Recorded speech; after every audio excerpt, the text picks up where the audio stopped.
Hello, I'm Julijonas Urbonas. I'm a Lithuanian designer, engineer, artist, and the author of this object, Euthanasia coaster.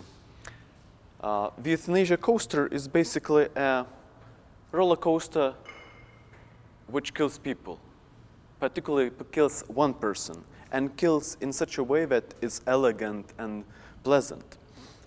The roller coaster has two key parts, two key elements: the drop tower and the 7 vertical loops, or so-called loops the loops. The drop tower, as in all roller coasters, is used to tow or lift up a car, in this case a car with one person, up to the top, and then drop the car so it would achieve such a kinetic energy that with the help of gravity the car would finish the second part, in this case the fatal part, which would kill a rider.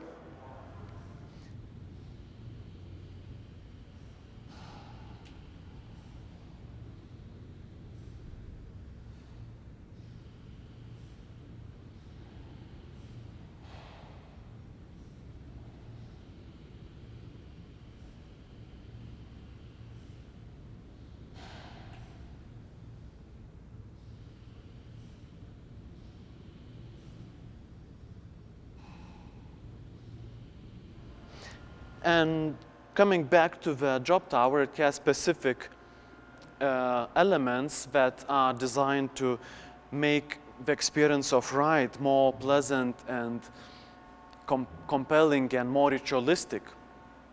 For example, being lifted up, you would experience wobbling track, so you would start to think of possible falling and possible horrifying heights. At the same time, familiarizing yourself with panorama, with nice view. And once you're on the top, you might rethink your decision or contemplate about your life in retrospect. And if you still decide you're stuck to the decision to end your life in this way, you push the button labeled fall, push, and all of a sudden you drop down the slope of 500 meters. So it's quite a long journey. In the middle you have a hardline element where you are spun around a track like this. Your heart stays in one line, in one trajectory, while your back turns around. And it's used for fun, for making this more pleasant experience, but also as a vertiginous anesthetic to prepare you for the fatal part of the coaster.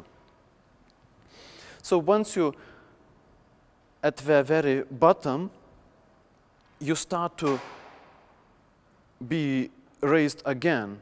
You are in a turn.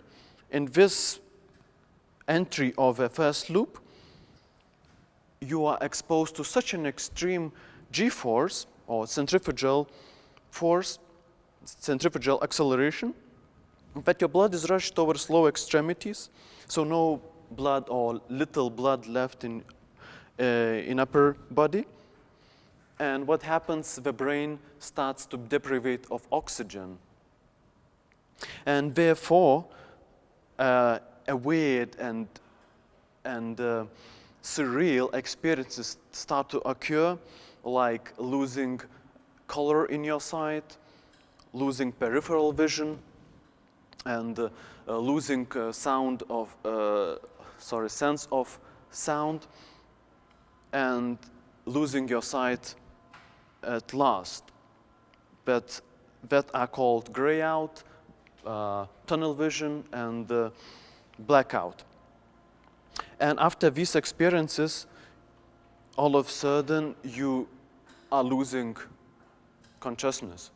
What happens is so-called G-force, induced loss of consciousness, or G-lock.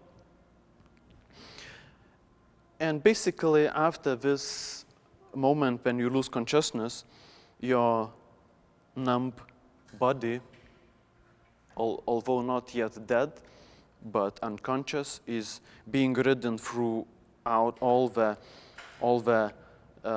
7 loops, and you die of deprivation of oxygen in your brain, which is commonly understood as the most pleasant way to die, because it induces some sort of these experiences just I told you, but also accompanied by euphoria, what actually pilots and astronauts might be said as an evidence. And once you ride throughout all the loops, you might basically die on the first loop. Some would die on the second loop, but it is designed in such a way that nobody would survive, because it has so-called, in engineering terms, 7-fold redundancy, in a way that the very last loop, the 7th loop, would do the job for sure.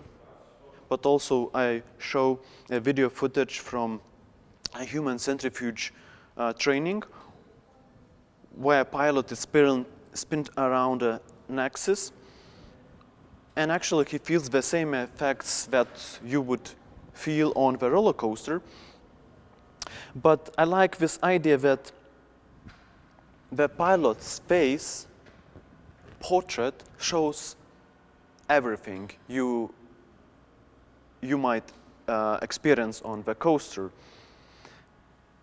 You see just he starts to feel increasing forces. He is performing specific breathing techniques to delay the effects of a G-force, but still he loses consciousness. And when he loses consciousness, you see that force is so extreme that facial tissues are stretched down. So he looks about 20 years older. And once he loses consciousness and comes back, what's interesting that neural network or neurons start bombarding your body again. It starts to find where is the body, and what happens in astronaut slang, it occurs funky chicken syndrome, funky chicken sort of phenomenon where the body starts to rolling and moving impulsively and chaotically. And afterwards, astronaut can't remember anything because the brain was just freaked out. And then they would tell stories about different kind of hallucinations and dreams that are called dreamlets, like being in a white cube, fishing or just running on a cloud. All these weird, surreal experiences. And what happens then is just amnesia. We can't remember what happened and what situation we are in. So what is this roller coaster basically? Is a falling trajectory, a specific falling trajectory which engineered not just to end the life of human being, but also to celebrate the very end of the technology roller coaster. So it's sort of the ultimate roller coaster. Therefore, there is no specific setting, no operator booth, no hospital, no nothing, just falling trajectory. This spatial path which marks the very end of life of human being, but also might be seen as a symbol of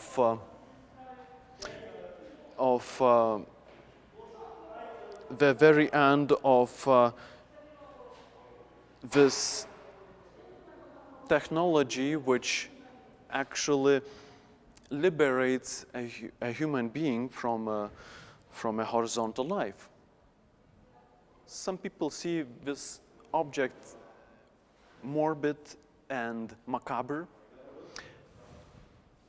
but if you come back to the 20s, where roller coasters were designed so extreme that people would come back not just fainted or with losing consciousness, but also coming back with fractures, with lots of injuries. Even some roller coasters featured a nurse on duty, like the famous Cyclone in Coney Island. So at that time, it was seen as a natural phenomenon, while today it is seen as a horror machine. And therefore, it's not a surprise that John Allen, the former president of Philadelphia and Toboggan Society, he once said, you take 24 people, you ride them through a roller coaster, and if they come back dead, it's the ultimate roller coaster.